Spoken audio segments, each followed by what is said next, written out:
Welcome student civil second year third semester subject building drawing. तो building drawing में हम आपको अभी आर्चेस के बारे में बता रहे थे।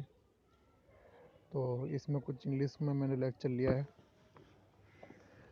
ताकि जो इंग्लिश वाले स्टूडेंट हैं परेशान ना हो और इंग्लिश में भी कंसेप्ट समझ सकें। तो आर्च, जैसे मैंने बताया कि आर्च हमारा एक जो है एक इस तरह की डिज़ाइनिंग है जो ज़्यादातर हम कहीं ब्रिक्स में या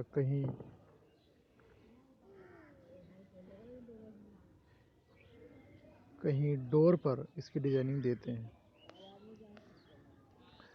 तो an arch is the structure constructed of the base shaped units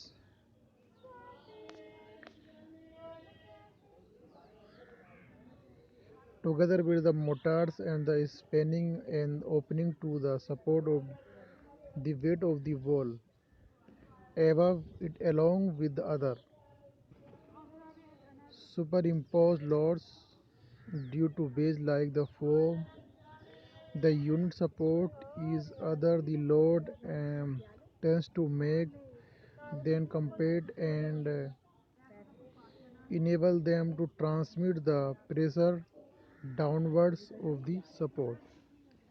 तो आर्च क्या है? आर्च अपना लोड जो ट्रांसमिट करती है वो किसी सपोर्ट पे, यानी कि अगर ये हमारी आर्च है तो ये आर्च इस बॉल पर अपना लोड ट्रांसमिट करती है। तो ये आर्च के कुछ पार्ट्स हैं। ये आर्च एक सेंटर पॉइंट है, यहाँ से यहाँ तक की दूरी को हम स्पान कहते हैं। इस पॉइंट से यहाँ तक की जो दूरी है वो हमारी राइज कहलाती है, उठान बिंदु। ये हमारा की स्टोन कहलाता है। जो बीच का मिड पार्ट होता है वो हमारी आर्च का की स्टोन पार्ट कहलाता है, बीच वाला भाग की स्टोन। और स्पैंड्रियल, ये एरिया हमारा स्पैंड्रियल कहलाता है। ऊपरी आर्च के ऊपरी भाग को कहते हैं हम एस्ट्रोड्स और निचले भाग कहते हैं हम इंट्रोड्स। तो जो आर्च होती है, जैसे हमारे पास ये आर्च है, इस आर्च के ऊपरी भाग को हम बोलेंगे एस्ट्राडोज, इसको बोलेंगे इंट्राडोज। ऊपरी भाग को एस्ट्राडोज, निचले भाग को इंट्राडोज। और ये हंच है, ये इसको बैक है। तो इस तरीके से ये हमारा एविटमेंट है। और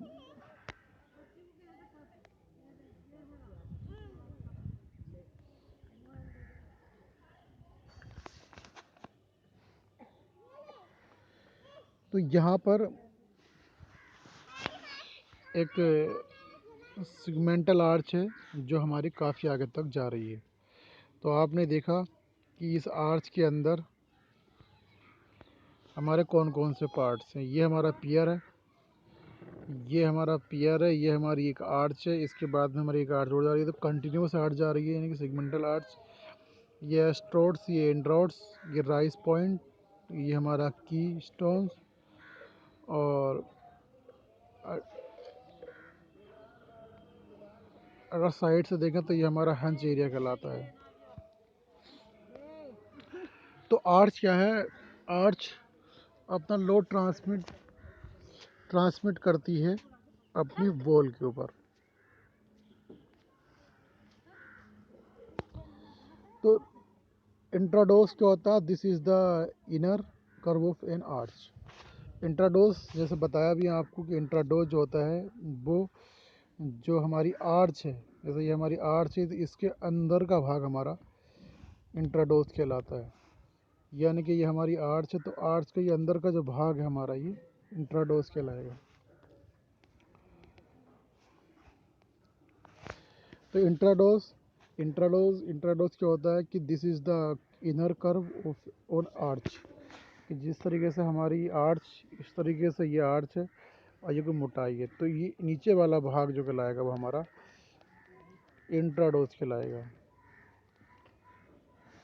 इंट्राडोज कहलाएगा। और soffit, it is the inner surface of an arch, sometime intrados and the soffit are used synonymously। तो सोफिट हमारा क्या है, ये इनर सरफेस, जो आर्च के इनर सरफेस एरिया है वो हमारा सोफिट कहलाएगा। Extrados, it is the outer curve of an arch, it is the outer curve of an arch, यानी कि ये हमारी आर्च है, तो आर्च का ऊपरी वाला भाग हमारा एस्ट्राडोज कहलाएगा। वो शोरीज, these are the base shaped units of masonry forming an arch crown। It is the highest part of extrados. Crown, इस तरीके से अगर हमारी कोई आर्च है, ये आर्च हमारी है, अब इसमें हमने कोई पार्ट इस तरीके से लगा रखा है कि इस पार्ट्स को क्या करेंगे हम, इस पार्ट्स में क्राउन कहलाएगा। क्राउन जो हमारा एरिया का वह पार्ट है जो हाईएस्ट पॉइंट होता है, तो वो हमारा हाईएस्ट पॉइंट क्राउन कहलाता है। तो क्राउन क्राउन क्या है, क्राउन किसी भी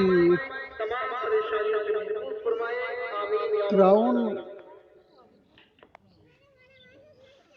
क्राउन जो है हमारा, जो ऊपरी भाग है वो हमारा क्राउन कहलाता है।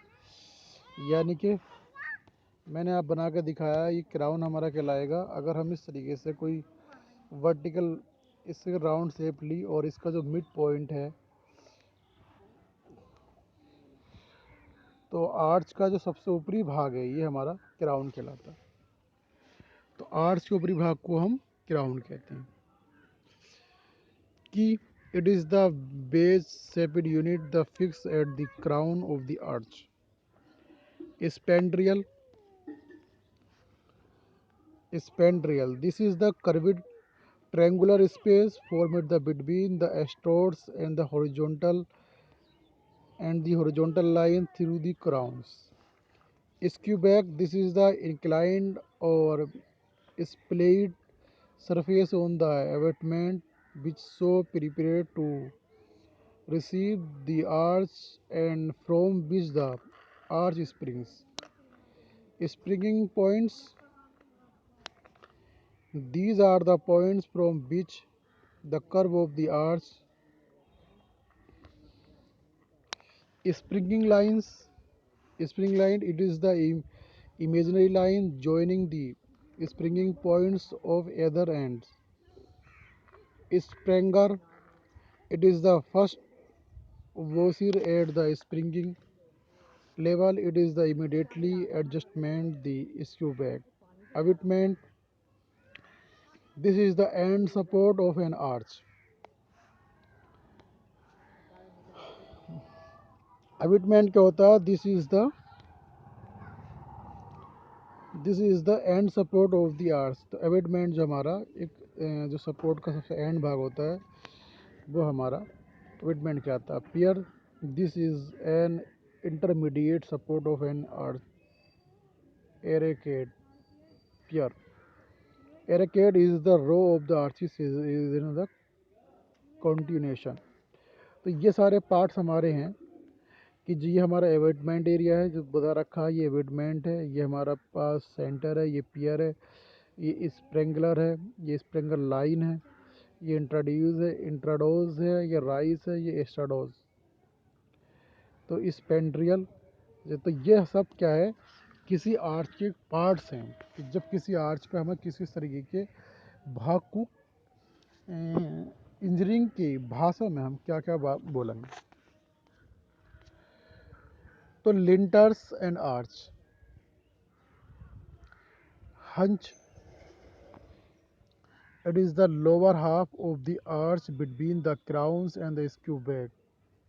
Ring, ring क्या होता है ring? It is a circular courses forming an arch, and the arch may be made of one ring or more than one ring. Impose, it is the projecting course at the upper part of a pier, abutment to stress the springing line. Bed joints, these are the joints between the vocaries which the radiate from the center of sticking point. This is the geometrical center points for from where the arch forming, it is the clear horizontal distance between the supports. Span, it is the clear horizontal distance between the support. Span क्या है कि ये कोई हमारे पास इस तरीके की support है, इसके बीच का जो हॉरिजॉन्टल डिस्टेंस है वो हमारा क्लियर स्पान कहलाता है. Span. Rise, it is the clear vertical distance between the highest point on the इंट्राडोज and the springing line. तो जो राइज पॉइंट होता है, जो हमारे पास स्प्रिंगिंग लाइन है, अगर सपोज करो ये सपोर्ट थी और यहाँ पे ये स्प्रिंगिंग लाइन है, तो इसका हाईएस्ट पॉइंट हमारा कहलाएगा राइज कहलाएगा. इस पार्ट को हम राइज बोलेंगे. Depth of height, it is the perpendicular distance between the intrados and extrados. तो वो हमारी डेप्थ ऑफ हाइट कहलाती है. Thickness, this is the horizontal distance measured perpendicular to the front and back faces of an arches. Classification of arch, तो according to shape, arch को कई तरह से क्लासीफाई किया गया है कि classification according to shape. Shape के अकॉर्डिंग हमने आर्च को कई भागों में डिवाइड किया है. Flat arch, segmental arch, semi circular arch. तो ये हमारी एक फ्लैट आर्च है. और सेगमेंटल आर्च कैसी होती है? सेगमेंटल आर्च हमारी जो राउंड शेप में होती है. सेमी सर्कुलर आर्च, ये एक सेमी सर्कुलर आर्च, यानी कि सेमी सर्कुलर आर्च में क्या है कि कुछ एरिया इसका सेंटर पॉइंट एक नहीं होता है. सेमी सर्कुलर आर्च जो काफ़ी लंबाई में हम लेकर चलते हैं. सपोज ये सपोर्ट हमारी है, ये हमारे पास है, तो हम इस तरीके से इसको यूं लेकर जाएंगे, तो ये हमारी कहलाएगी semi circular arch.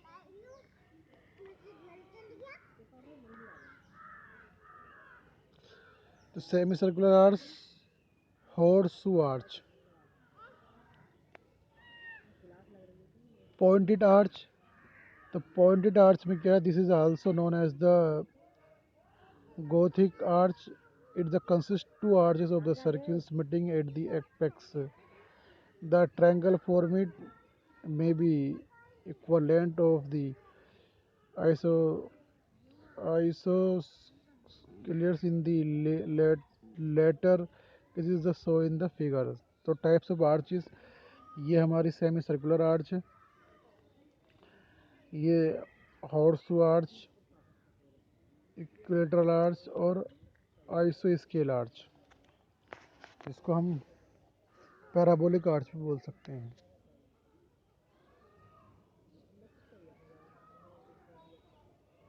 बेनिटेन arch, Florentine arch, relieving arch और स्टेलिड आर्च. तो ये डिफरेंट डिफरेंट टाइप की आर्चें हैं, और जिनके बारे में हमें समझ लेना है कि हमें कौन सी आर्च का जो शेप है, डिज़ाइन, वो किस तरीके का होता है. आखिरकार इन आर्चों में सबसे अहम पार्ट यही है कि हमारी जो आर्च बेसिकली होती क्या है. वो आपको बताया कि हमारी आर्च क्या होती है, और सिगमेंटल आर्च का ज़्यादा हम यूज़ करते हैं. तो इसी तरीके से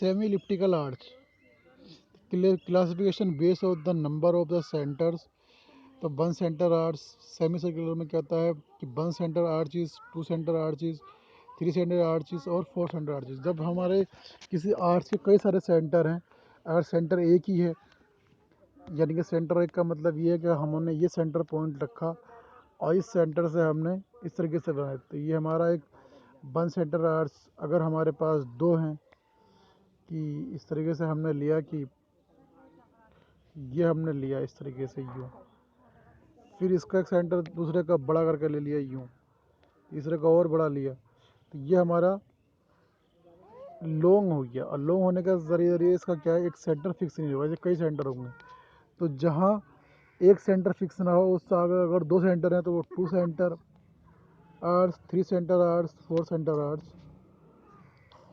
तो segmental arch, semi circular arch, flat arches, horseshoe arch, still the arches comes under this the categories. Sometimes if the perfectly circular arch known as the view eye arch is the provided circle window. Two pointed arch is the comes under the category semi elliptical arch. तो जब to circle जिसका centre एक नहीं एक से ज़्यादा होगा तब हमारी elliptical arch come under this the category. तो ये हमारी है बुल्स आई आर्च।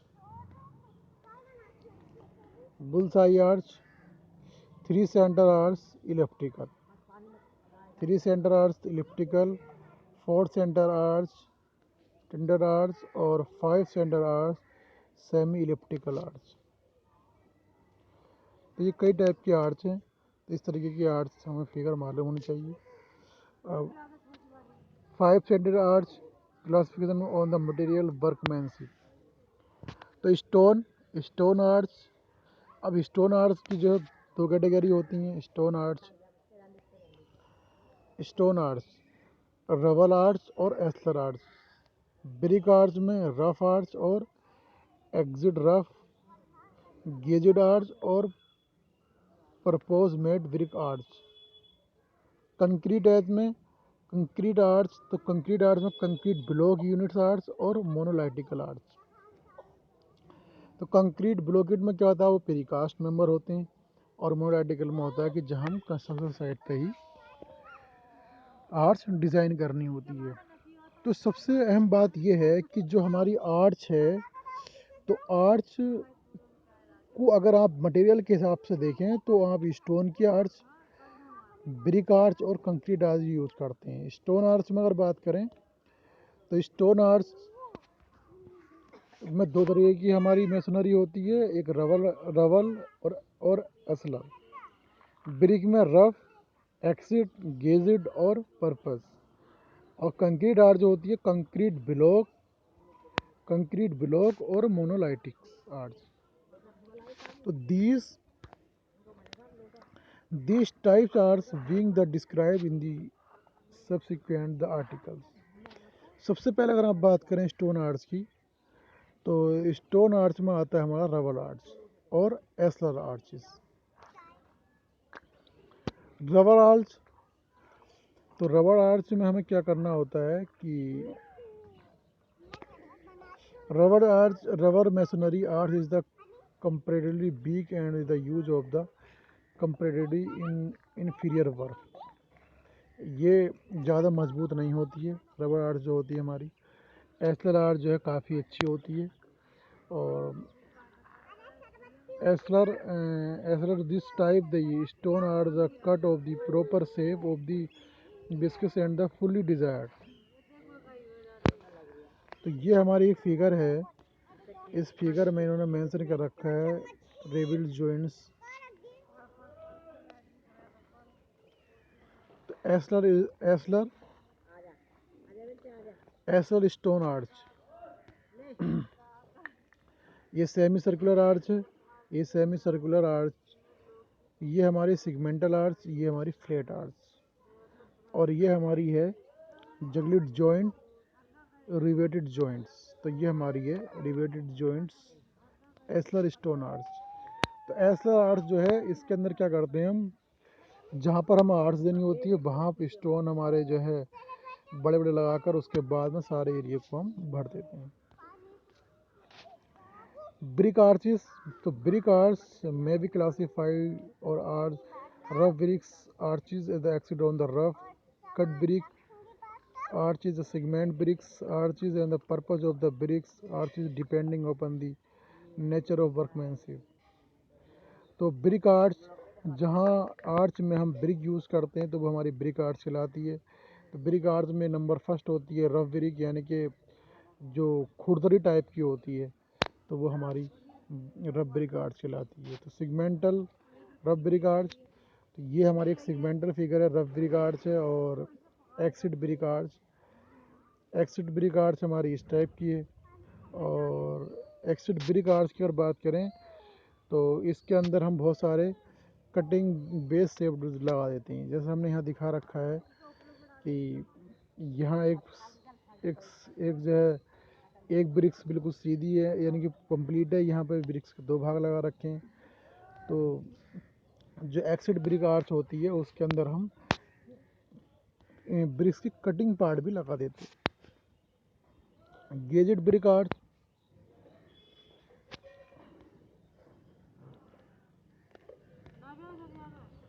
तो गेजेड ब्रिक आर्च में क्या है कि this types of arch in the construct of the brick which are the prepared to the exact size and the shape of the vessels by cutting it by the means of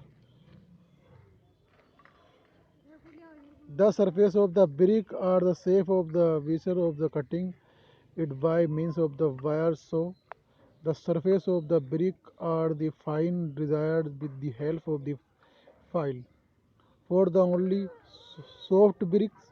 तो गेजेड brick में क्या करते हैं, हम सोड भी लगाते हैं ताकि हम इसकी ब्रिक्स की ड्रेसिंग भी कर सकें।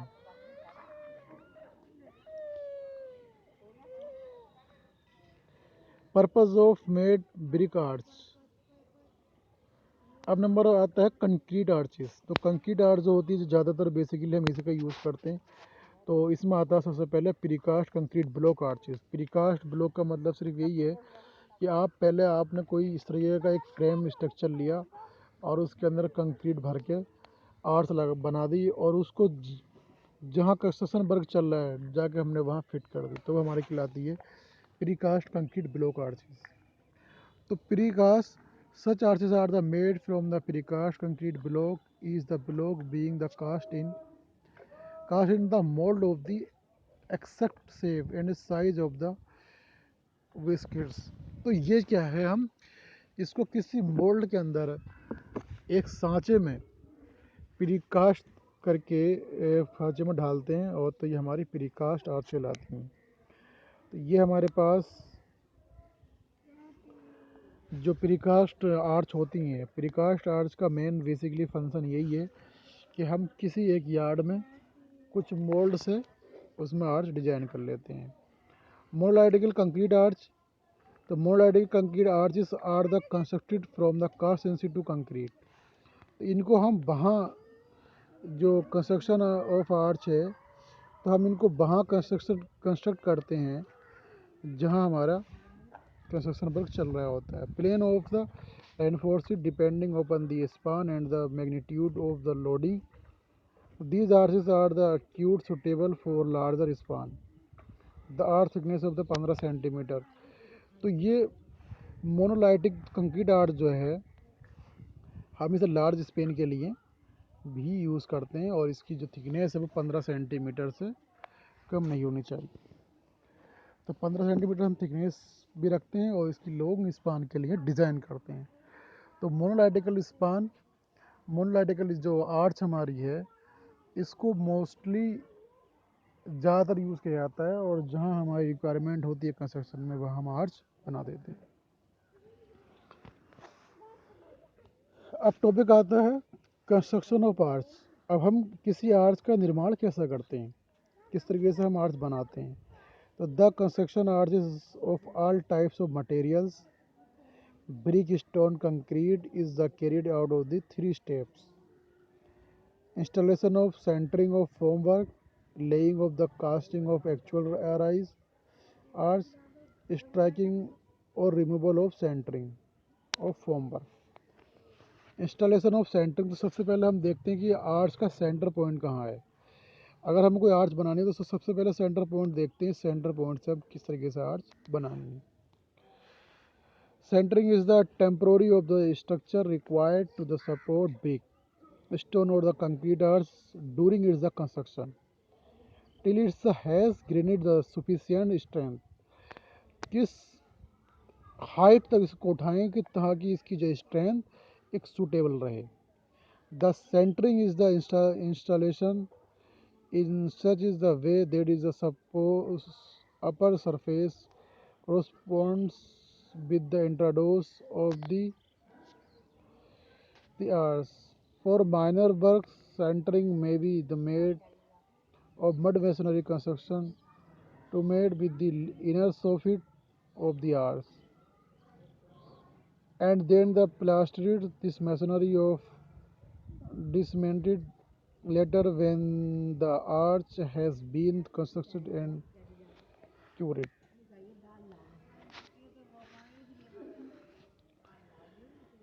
The usual centering is made of the timber of the steel. Wood centering is the simplest and the chief's use of the moderate span. It is easy to construct and easy to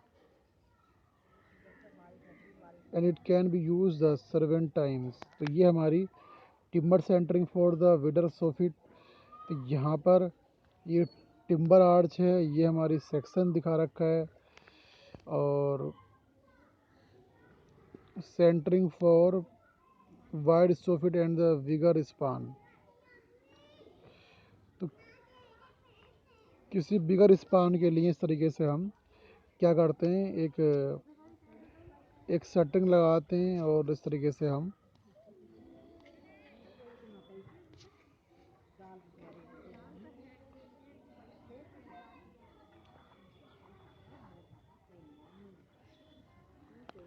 तो wide soffit and अच्छा laying of arch, किस तरीके से हम arch को installation करते हैं। After the erection of the installation of the centering skewered at the first prepaid are the arranged in the purpose and the required the form the strating form skew the proceeding downward of the crane। तो हम किसी भी arch का जब laying करते हैं तो sand box method, तो किसी बॉक्स के ज़रिए ही हमने एक प्रोप प्लेट दी, प्लग बॉक्स सैंड भरा। तो removal of the centering when the arch has the developed sufficient strength the centering can be removed। No load should be placed of the arch unless of the centering has been the removed। तो centering जब तक हमारी arch एक strength पकड़ती है तब तक हम सेंटरिंग को प्रोवाइड कराते हैं। उसके बाद में जो भी हमारी सेंटरिंग वगैरह है उसको हटा लेते हैं। तो स्टूडेंट इसमें सिर्फ यही मैंने आपको बताया यहाँ पे कि जो हमारी आर्च है वो किस किस प्रकार की आर्च होती हैं और किस तरीके से कंक्रीट आर्च होती है।